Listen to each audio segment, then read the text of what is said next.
Buenos días, ¿me escucha? Buenos días, Nelson. Un gusto. ¿Cómo está, amigo Cristian Pino? Ya estamos en vivo y en directo, lo estamos observando. Gracias por atender nuestra invitación y conversar precisamente sobre todas las cosas que están pasando ahora mismo con esta crisis diplomática. Y quiero empezar con esto. ¿Cómo afecta al Ecuador precisamente la invasión? Porque estamos frente a un tema mediático que nos muestra que no ha pasado nada, ¿no? Entonces está todo feliz, todo bien, no pasa nada. Por ahí salió la ministra, no recuerdo el nombre, que no ha llegado ninguna notificación de sanción alguna. Bienvenido, Cristian. Buenos días, buenas tardes, buenas noches. No sé en qué horario se transmite este Estamos en programa. vivo. Ahorita se está Estamos pasando. en vivo. Buenos Ahorita. días, entonces.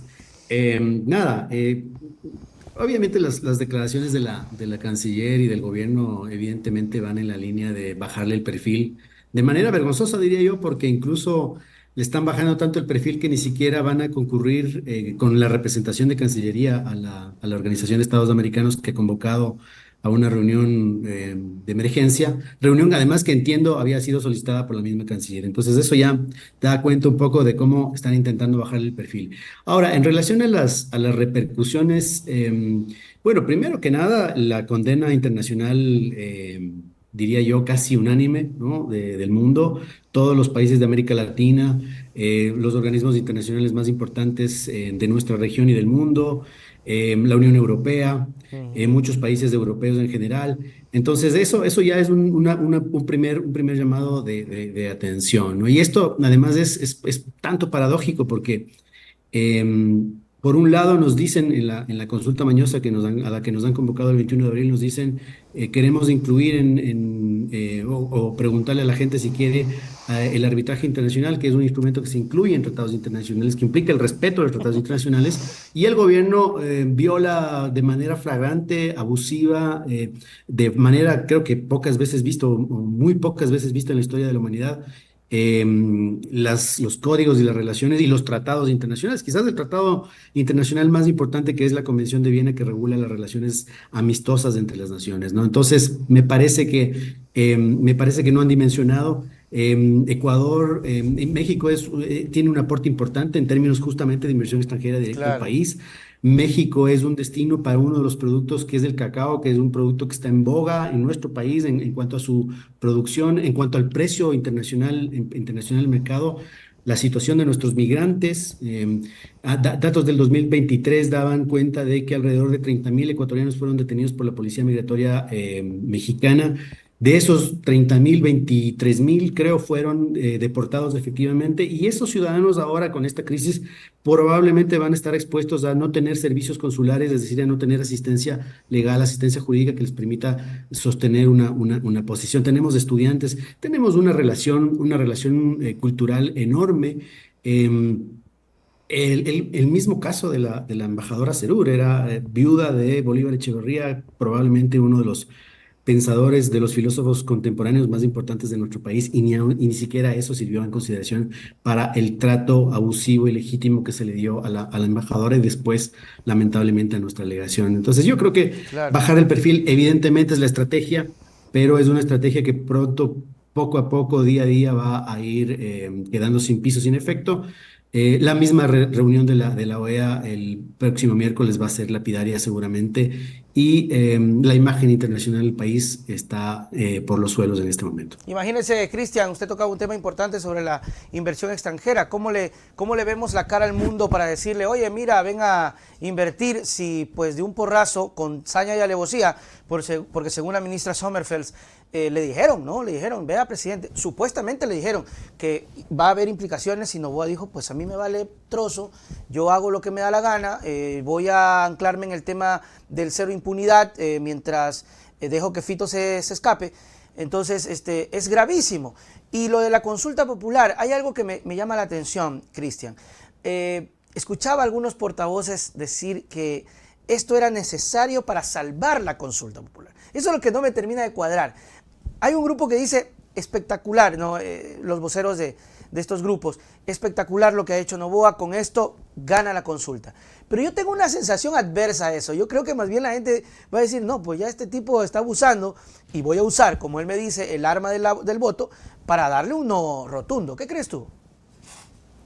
A ver, yo creo que efectivamente sí existe ese interés, ¿no? Ahora, habrá que ver cuáles son los resultados ya en la medida que podamos tener estudios de opinión serios que nos permitan tener una idea más formada, porque además todavía este es un proceso que está en marcha, todavía creo que lo peor no ha terminado de suceder, ¿no? Pero creo que sí es un llamado a la reflexión a los ciudadanos y ciudadanas, porque cada vez que el presidente tiene que tomar una decisión, cada vez que el presidente se ve entrampado en algún problema, ha recurrido normalmente a llamar la atención a través de crisis de seguridad o a través de mecanismos del uso de la violencia, ¿no? Por ejemplo, lo que sucedió en TC Televisión antes de declarar el conflicto interno armado es un tema que nos llama la atención porque ponen en primera plana el tema de seguridad. En Ujú. función de ese tema de seguridad nos convoca una consulta popular que ya estamos viendo tiene toda una serie de elementos que nos permiten dudar de cuáles son las razones verdaderas y ahora la invasión. Es decir, es un gobierno, o sea, se está develando la naturaleza de este gobierno como un gobierno militarista, como un gobierno punitivista, como un gobierno autoritario, ¿no? Y Ujú. entonces, en ese sentido, creo que la reflexión tiene que ser el 21 de abril le vamos a dar más poder, vamos a validar Claro. su gestión, vamos a validar a un gobierno que es capaz de con tal de conseguir sus objetivos políticos inmediatos, romper el derecho internacional. ¿Qué va a pasar entonces para los opositores o para las personas que estemos en contra del gobierno? El día de mañana no tenemos garantizadas condiciones mínimas establecidas en la ley o en la Constitución. Entonces, me parece que la reflexión tiene que ir por ahí. No sé si es que la gente lo esté valorando así, pero creo que eso es lo que tenemos que tratar de poner este tema en el análisis, porque el 21 de abril básicamente no nos estamos jugando la consulta, nos estamos jugando la popularidad del Del presidente. presidente y sobre todo el hecho de validar estas conductas agresivas, violentas que el día de mañana van a repercutir y van a volver encima o en contra de todos nosotros. Pero ¿sabe qué, Cristian? Eso me parece bastante raro porque supuestamente, ¿no? Nos decían que el presidente Noboa llegó a tener como que el 85%, algunas personas lo colocaban como el 90%, que era una cosa pero de locos, un fenómeno extraordinario. Y luego ya bajó un poquito, normal, pero no dejaba de tener supuestamente una aceptación brutal. Y me llama la atención por qué razón tener que hacer una consulta para validar eso, cuando supuestamente el señor tenía o tiene una aceptación. ¿O es que realmente, Cristian, tienen ellos información de que no están bien, de que no está bien el presidente, de que se desagua el tema, de que ese 52% no era un voto duro para él, sino que era un voto que, pues ya, pues no hay que olvidar también la campaña en contra que le hacen siempre a la RC, que es brutal, pues, ¿no? Y te cambia criterios, lo que pasó con el candidato Villavicencio, etcétera, etcétera. Entonces, ¿no será que tienen ellos datos, Cristian, y que realmente ellos necesitan estos escándalos para al final caer en lo que cayó Lazo, anclarse en el anticorreísmo? Bueno, los datos antes del suceso del fin de semana pasado, del viernes de la semana pasada, creo que eran catastróficos, ¿no? Porque la misma empresa consultora de opinión Sedatos, todos sabemos lo que significa Claro, Sedatos y claro. la manera como hace el tratamiento de datos, hablaba de una caída estrepitosa de su popularidad e incluso en declaraciones del mismo Polibio Córdoba hablaba de la posibilidad de perder la consulta popular en algunas preguntas, ¿no? Eso Claro. a 3 semanas a 3 semanas de las elecciones sonaba bastante catastrófico, ¿no? Y de hecho muchos estábamos contentos porque de alguna manera creíamos que habíamos logrado torcer un índice de popularidad, pero claro, también el índice de popularidad siempre estuvo, fue bien manipulado, diría yo, justamente por esta reflexión en relación con la seguridad, con la salida de los militares. Claro. Pero inmediatamente las cifras o los hechos también fueron dando cuenta de que la salida de los militares tampoco fue eficaz. Empezaron a aumentar de nuevo los crímenes, los secuestros extorsivos, las vacunas, las matanzas a Sí, fin por de semana supuesto. seguido.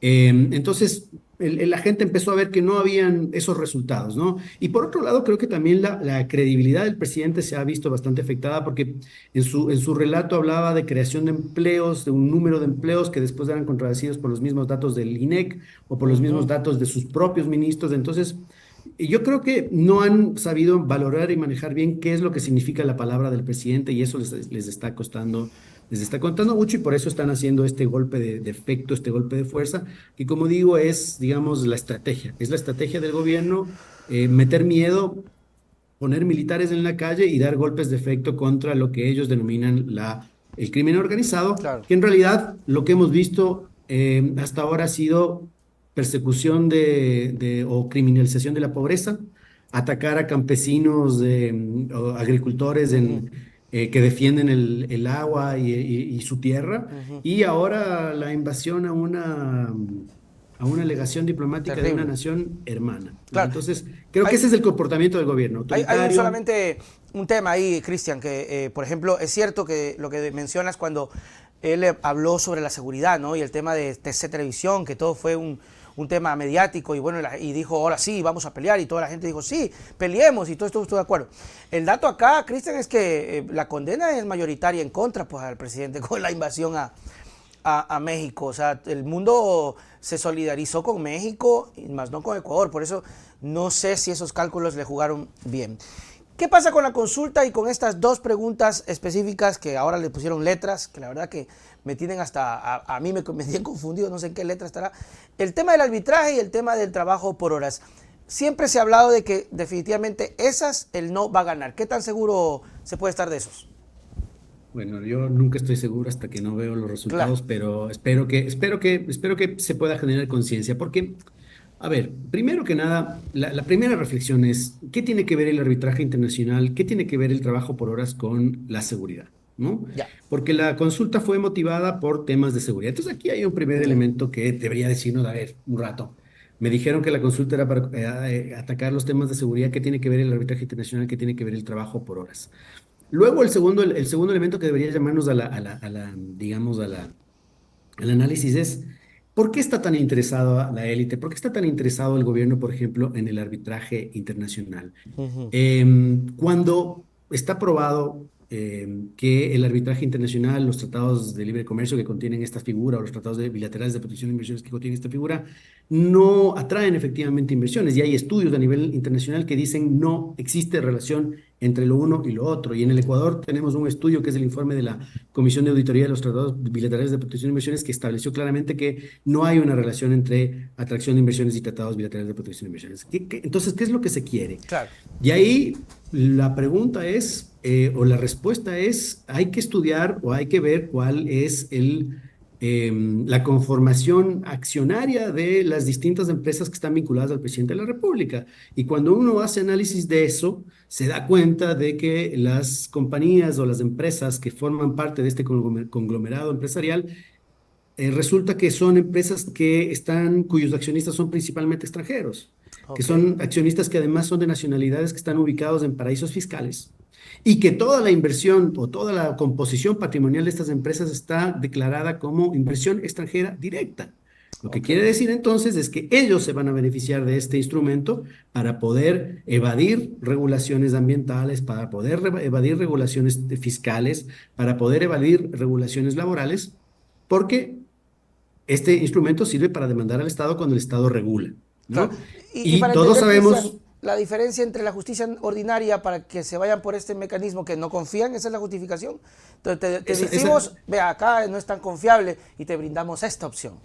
esa es la justificación y ese es otro de los mitos. Ya. Otro de los mitos, porque en el análisis que hicimos en el Ecuador de este tema, pudimos determinar claramente, y en el análisis que se ha hecho a nivel mundial, en UNCTAD, en el Transnational Institute, en diversas organizaciones a nivel internacional, se ha podido determinar que los árbitros que resuelven estos conflictos son árbitros que tienen graves conflictos de interés. ¿Por qué tienen conflictos de interés? Ok. Porque forman parte de las empresas que nos demandan, son directores de las empresas de las empresas transnacionales o son abogados de los bufetes que patrocinan a estas empresas en este sistema.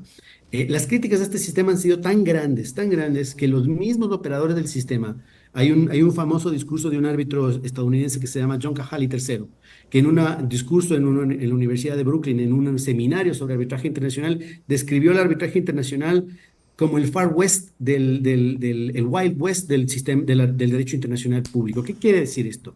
Que es el lugar donde opera la ley del más fuerte. Claro. Los árbitros No además este. son conocidos por sus interpretaciones expansivas del derecho a favor de las empresas. Entonces no es un sistema puro, no es un sistema legítimo, no es un sistema exento de corrupción, exento de conflictos de intereses y además no es un sistema transparente. Imagínate que en este tipo de arbitrajes, los afectados, los principales afectados por esto, que son los comuneros, los agricultores, las comunidades que viven cerca de las áreas de operación de las empresas de las empresas de capital transnacional que operan en nuestros países y que a veces se ven afectados por la contaminación, porque no se respetan las leyes laborales, no pueden ser parte de los juicios arbitrales en estas cortes ¿Ya? internacionales. Y muchas de sus piezas son secretas. Es decir, Mm, no están sometidas al escrutinio público. Los árbitros no tienen ningún tipo de responsabilidad. Y finalmente, una cosa que debería llamarnos la atención fundamentalmente es que los árbitros fijan su remuneración, es decir, lo que ganan, no tienen un sueldo fijo, sino que fijan su remuneración en función de los casos que aceptan claro. y las indemnizaciones que se pagan.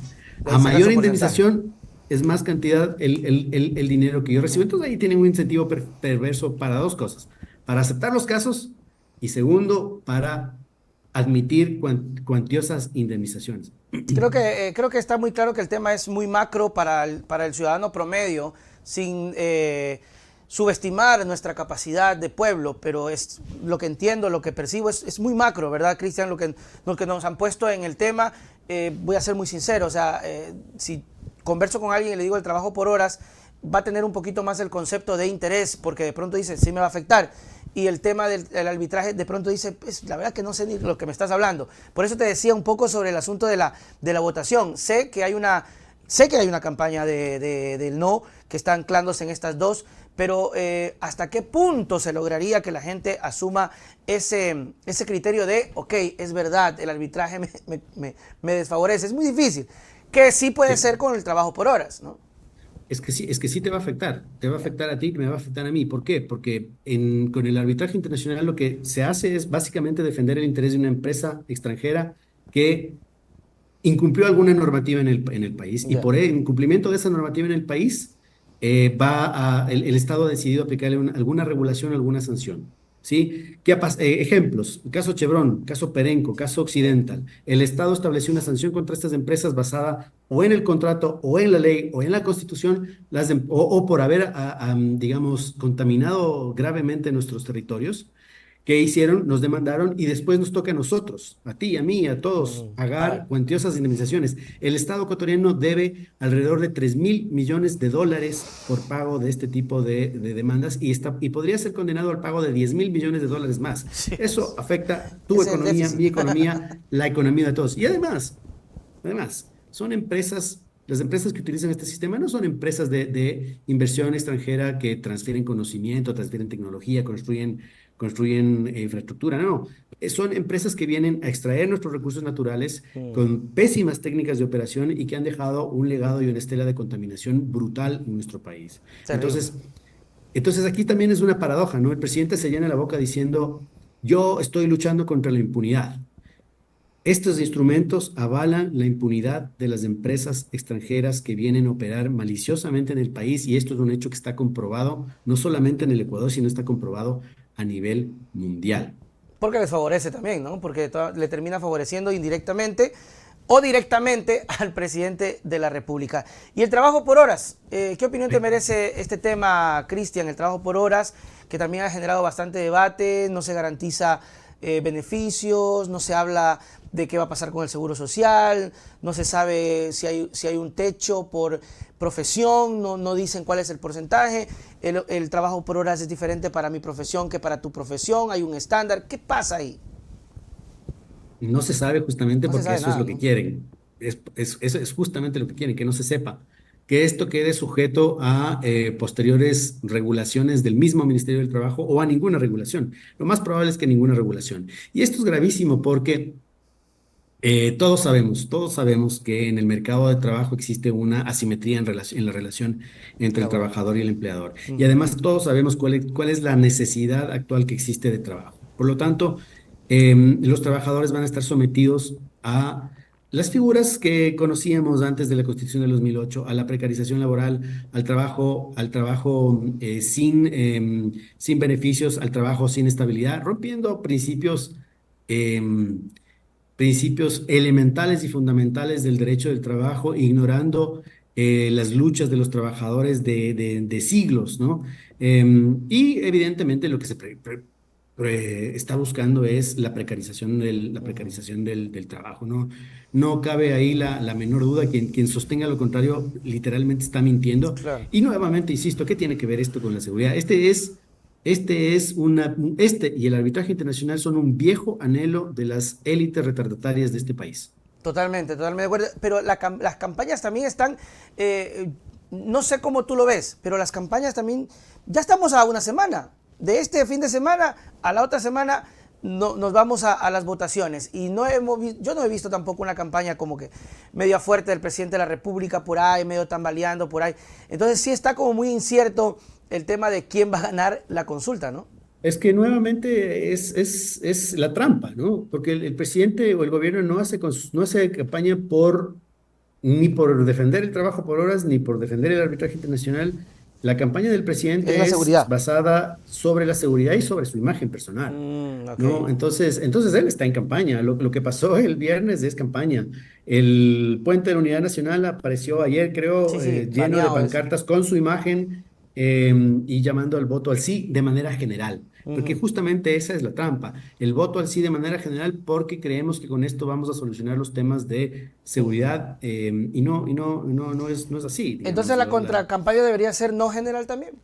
Yo creo que sí, la campaña tiene que ser general, no porque aquí hay una trampa, aquí hay una trampa, no Ujú, porque el presidente no está atacando efectivamente los temas de seguridad, porque no hay resultados, ¿no? No hay ujú. resultados y la militarización, la punitivización, el aumento de penas, la reducción de beneficios son caminos que a lo largo de la historia se han demostrado que no resultan en un resultado efectivo, perdón, valga la redundancia, no dan un resultado efectivo en el combate contra el crimen organizado, contra la delincuencia. Entonces, claramente es miedo, por un lado, golpes de efecto, vota sí. Vota sí. Y esa es la campaña. Y detrás de eso se esconden arbitraje internacional con Y los trabajo graves por hora. efectos que va a tener en la economía nacional y el trabajo por horas con los grandes impactos que va a tener en las relaciones laborales y en el trabajo de las personas, en lo que se va a remunerar. Con esto se va a pulverizar el salario básico Claro. unificado. Lo que no entienden es que se mata a la clase obrera, clase media, que el consumo se acaba y todo en escalada porque la empresa no va a vender, o sea, es un relajo. Y usted, mi querido amigo que está viendo, no se sienta mal si de pronto dicen, es que tú no lees, tienes que votar sí. No, el presidente tampoco leyó y mandó a invadir una embajada, así que no se preocupe, vote no y punto, se acabó. Cristian, gracias por tu tiempo, tus palabras para despedirnos. Muchas gracias, Nelson, por la invitación. Un saludo a toda la audiencia de este Hablando Claro. Bueno, mis palabras finales son, el arbitraje internacional no es una panacea, no va a traer inversión y sobre todo es un tema que está en este momento en gran discusión a nivel internacional. Todo el mundo se está saliendo del arbitraje internacional porque es un Vea instrumento usted. perverso. Solo el Ecuador está volviendo al arbitraje internacional.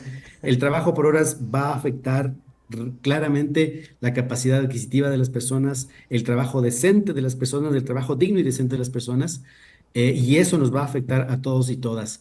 Y finalmente, la consulta es una consulta tramposa, es una consulta que nos está poniendo como principal objetivo el combate a la seguridad. No vamos a resolver los problemas de seguridad con esta consulta y lo que sí va a pasar es que nos van a meter el arbitraje internacional y el trabajo por horas, por lo que yo invito a toda la ciudadanía, hablando claro, a votar que no en las 11 preguntas del referéndum de este Sí, 21 de abril. me parece bien. Gracias, Cristian. Chau, chau.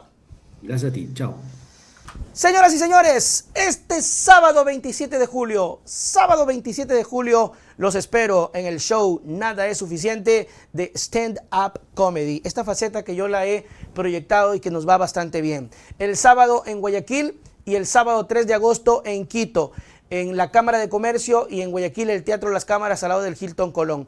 Precios a la venta en pantalla: 20 platea alta o atrás, 25 platea abajo o en medio y $30 los asientos VIP. Sin embargo, si usted compra ahora, usted recibe el 20% de descuento por compra anticipada, es decir, $5 menos en cada boleto que usted ve en pantalla. Escríbanos al 099-6522-664, 099-6522-664. Nada es suficiente, el show de stand-up comedy que lo estamos desarrollando y que está hermoso. Vamos, compra ya.